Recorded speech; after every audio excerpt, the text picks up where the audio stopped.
জনগণ গণভোট সনদ বোঝে না, এটা সত্য।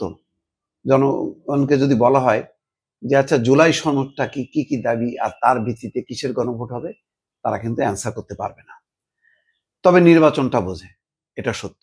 তো মির্জা ফখরুল ইসলাম আলমগীর আজকে তার নিজের নির্বাচনী এলাকা ঠাকুরগাঁয়ে এক সভায় বলছেন যে গণভোট হতে হবে নির্বাচনের দিনে।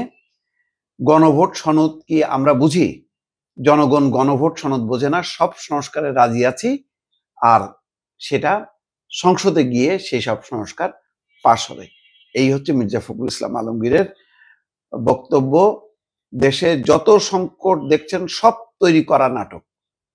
এখন যে সংকটটা আছে বলছেন যে দেশে যত সংকট দেখছেন সব তৈরি করা নাটক, জনগণ এসব বোঝে না, তারা শুধু ভোট দিতে চায়। তার মানে নির্বাচনের উপরই এখন সমস্ত মনোযোগ নিবদ্ধ বিএনপির।